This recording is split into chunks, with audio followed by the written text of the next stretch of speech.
Welcome back to our discussion, a holistic, secure, and equitable approach to remote work, sponsored by Poly here on Federal News Network. My guest today is Chris Moss, the Chief Technology Officer at Poly. I'm your moderator, Tom Temin. And Chris, before the break, we were talking a little bit about some of the technologies specifically that can really help the user experience.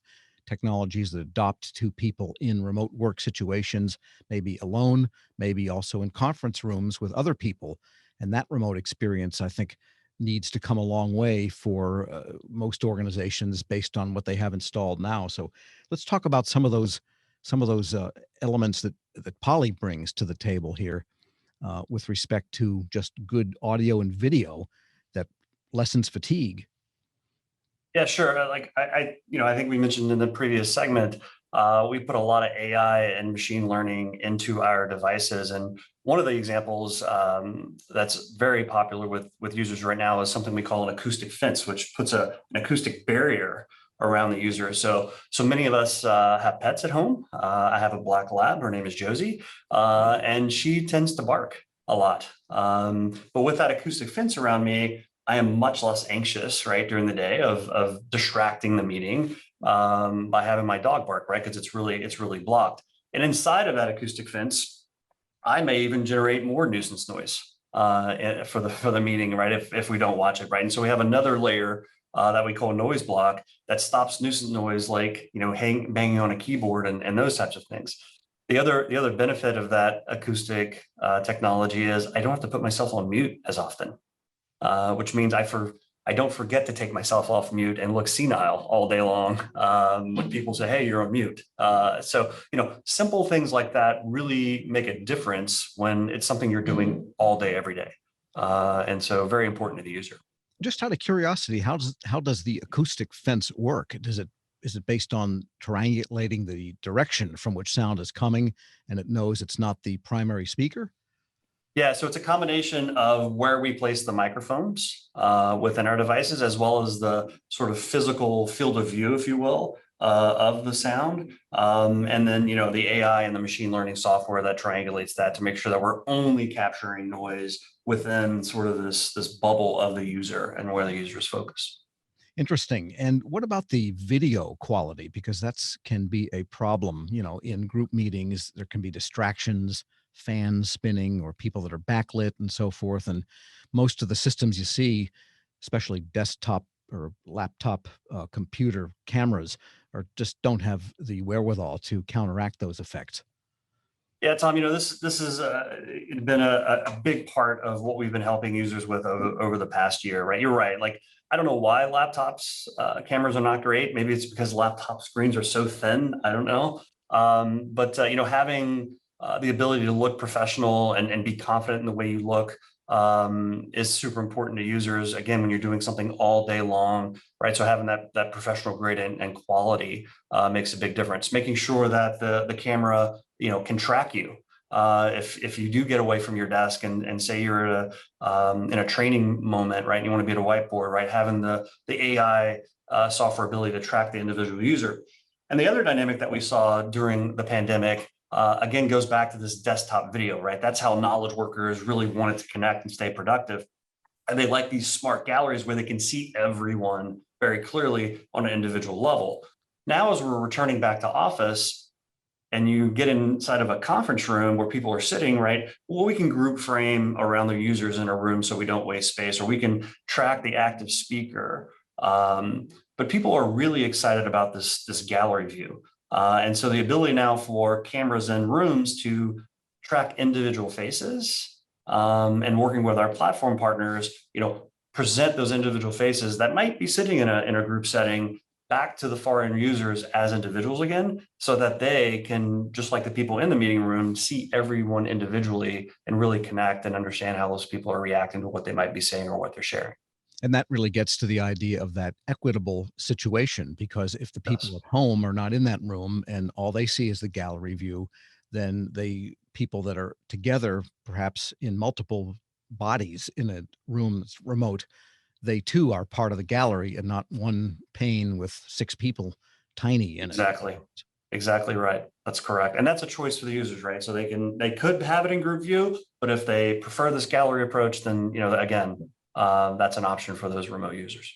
And we should discuss something that I've heard come up a lot too, and that is the idea of cybersecurity has to be part of these devices because they are online devices, they're Internet of Things technologies, I guess, in some sense.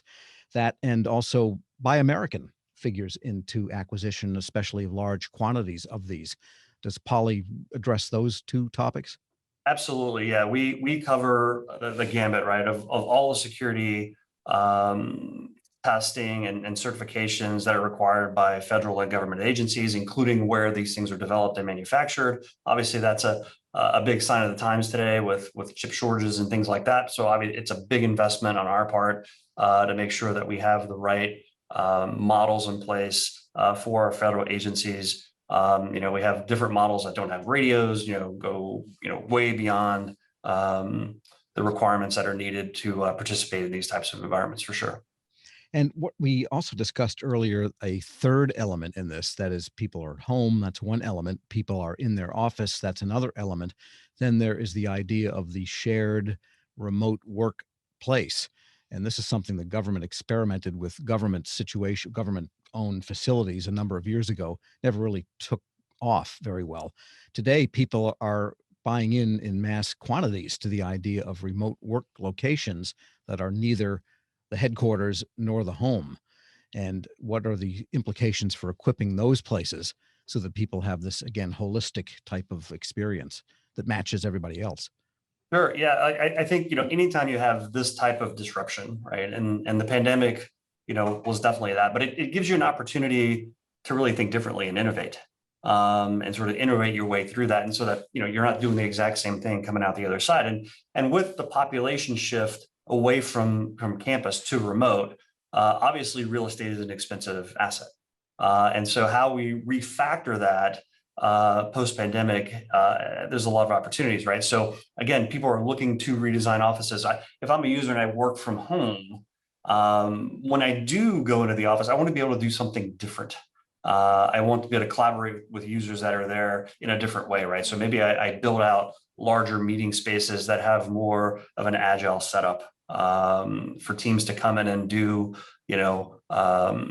sort of an on-site innovation session. But again, creating that opportunity for people to participate remotely there. The other concept is to retain talent and employees. And many employees, again, as we mentioned earlier, the lack of a commute is a huge upside.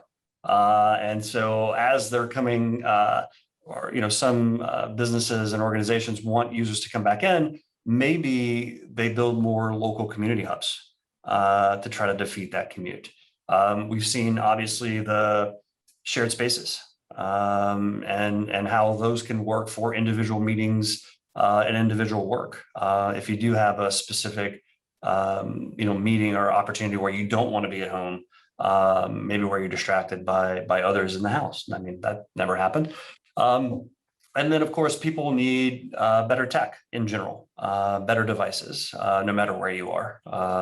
Whether you're back in the office, connecting back to remote users, or you're at home, or in these shared spaces, right? We work with a lot of those commercial providers of shared spaces to enable their tech to make sure that they have the latest and greatest. And we talked about one aspect of the economics in the first segment, but I wanted to ask you about it in another way, basically, and that is pricing on all of these things. When remote video conference room technologies first emerged, they were really expensive, and sometimes hundreds of thousands of dollars, almost like a television studio type of level of investment required. How has the economics on that aspect changed in recent years to get that kind of high end quality experience without buying a television studio? Sure. Yeah, no, I mean, that's been one of our big focuses here at Poly, is to make sure that we provide the right value. And we do that a couple of different ways. Is, one, Poly is really a bring your own cloud provider, right? Or bring your own platform provider, meaning we work with all of the leading communications platforms out there. So, if I start with one platform on day one, and I'm using a Poly video device to access that platform, if I then shift platforms or use more than one, that device can work with all of them, right? So I don't have to rebuy. I'm not hardware locked in. The other thing is we've been focused on providing more video within organizations, right? So we've significantly lowered the average price of these devices, both on the group side as well as on our new personal systems, to make sure that we can get video everywhere. Because right, that's really what's defeating this lack of our ability to get together physically. So big focus there for us for sure. Yeah, and there's a third element of the technology. We talked about the video, we talked about the microphone and the acoustic fencing. Anything we can do about the tinny speakers that are in most computers and in most laptops, and certainly in Yeah, most smartphones. yeah. This is something that again was a huge pain point, especially when the pandemic started, and we're continuing to see it. Right, the shift was to desktop video. People were at home, staying productive, staying safe. But really, the thing they used the most was headsets, and headsets really became that control point for this work from home sort of mode, if you will. It really aligned well with how users wanted to use their desktop to do both voice and video. And these headsets have amazing noise cancellation capabilities, and some of them have these acoustic fences that I described. Some of them run this AI and ML noise block sets of technologies, right? And here at Poly, I've been here about a year and a half, and headsets are probably the one area I've learned the most about. We've got ones with 2 ears, 1 ear, with booms, without booms, Bluetooth, DAC, wired, unwired. I mean, the vast portfolio of headsets and the use cases that our users need in their daily work lives are very vast, and that portfolio is very strong to meet those needs. All right, lots to think about. I want to thank today's guest is Chris Moss, the Chief Technology Officer at Poly. Thanks so much. Thanks, Tom. Thanks for having me. I'm Tom Temin. You're listening to Federal News Network. For more on this discussion, please visit federalnewsnetwork.com and search Poly.